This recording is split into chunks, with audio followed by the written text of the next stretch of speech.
My wife and I moved into our new apartment just a few months ago. It was a downgrade from our previous home, as we had lived in a large but quaint cottage. It had been my wife's dream home for the 3 years we lived there. We didn't want to leave, but it was a necessary step for us. You see, Jessica and I used to live down south. Everything was going well for a while, but my law firm decided to give me a promotion out of the blue. It was unexpected, but very much appreciated. Unfortunately, the job entailed transferring to another one of our many locations. The one in question was located in New England. We spoke long and hard on the matter, and after much deliberation, Jess agreed on the move. It's important to note that the dollar doesn't stretch as far up north as it does down south. It's also harder to find employment. That's why we were downgrading our living space. Until Jess could find another job, we would have to suffer a bit. At least, that's the way she looked at it. Tensions were high for the first few weeks after the move. I could tell Jess was irritable.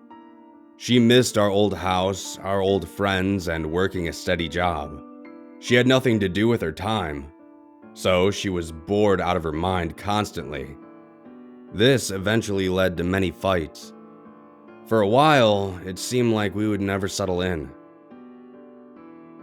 About a month after the move, things actually started looking up. Jess found temporary work as a part-time editor at a local TV station. She loved the work and couldn't have been happier with her coworkers. Seemed like everything was going fine. Not perfect, but fine. This is when the sleep talking began. It was to be expected, and honestly, I'm surprised it didn't start up sooner. You see, my wife's a restless sleeper whenever there's a big change in her life, good or bad. It happened when we got married, when we moved into our first home, and when she had the miscarriage. I'll touch more on that later. Jess knows she sleep talks, as I used to bring it up from time to time. I would laugh each morning, recalling the weird thing she said the night before. This always made her uncomfortable. She seemed to be embarrassed by it. That's why, after her first night of sleep talking in our new apartment, I kept my mouth shut. The sleep talking went on for a couple of weeks. It was at this time that her temp job at the TV station came to an end. Without a job to keep her mind off of things, her nightly outbursts became much worse. She began screaming at odd times during the night, in which I would be forced to calm her down. One night, her screams turned into tears. As she was crying, she said something I'll never forget. I wish you were dead. I knew my wife was asleep, but as I sat there by her side, calming her as best I could, I felt the need to press the matter. Who do you wish was dead, sweetie? To my surprise, she actually responded. You. This caught me off guard. It's a strange thing to want your husband dead, and even stranger while you're asleep. Why? I asked. You're ruining my life. Those 4 words cut deep. Whether she actually meant them or they were merely the product of a tired mind, those were the kind of words that demanded self-reflection. I wondered for a moment if I truly was ruining her life, or at least if I were to blame for her night terrors. My wife remained silent for the rest of the night. I know this because I never went to bed after. Contemplation and worry kept me from a good night's rest. I didn't believe for a second that my wife actually wanted me dead, but her late-night antics were certainly a cause for concern. Between the screaming episodes and the morbid dialogue, this was the worst her condition had ever been.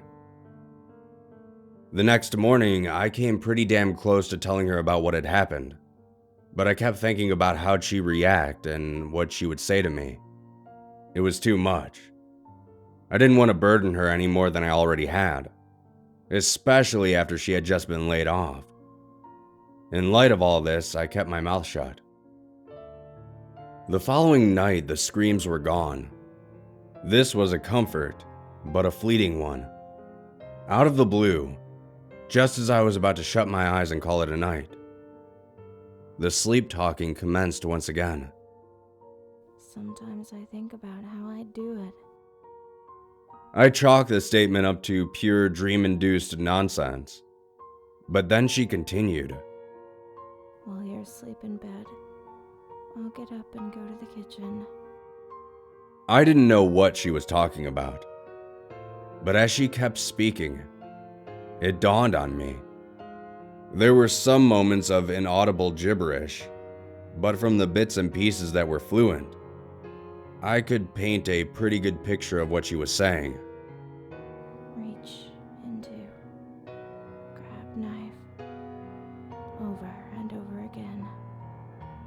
Blood oozing off the bed. Can't ruin my life anymore.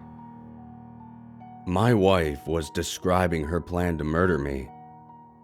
As deeply unsettling as this was, I couldn't help but chuckle to myself. It was just a dream, after all. Nothing more. I can't say I haven't done or said some weird things in my own dreams. Things I would never do in real life. Jess was mad at me over the move, and she was just working out some of her frustrations while she slept. At least that's what I told myself. The sleep talking continued for a few weeks.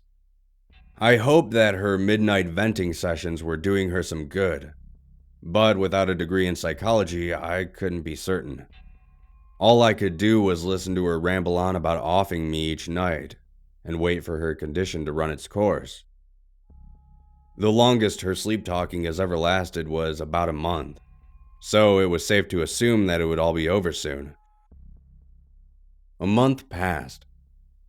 Then two. Jess didn't let up. Every night it was the same routine. Either incoherent nonsense or babblings about how she'd like to hurt me. It was getting old, frankly.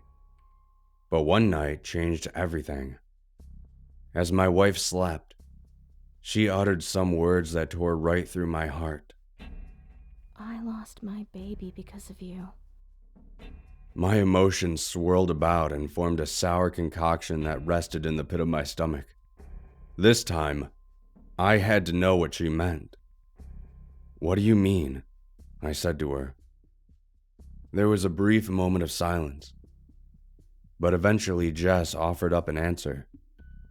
There was some more gibberish mixed in, but she was able to get her point across. You made me want kids. Now, I'm alone. This struck a nerve and caused a few tears to roll down my cheek. It was my idea to try and have a kid. Jess never wanted children, but she made herself want to for me. That's why, after the miscarriage, I was surprised to find her absolutely devastated. I had no clue how much she had warmed up to the idea of having a baby. My tears were interrupted by more sleep talking. Of the worst variety. I will kill you. I promise. That was the last thing she said all night. It's been roughly a week since my wife made that promise.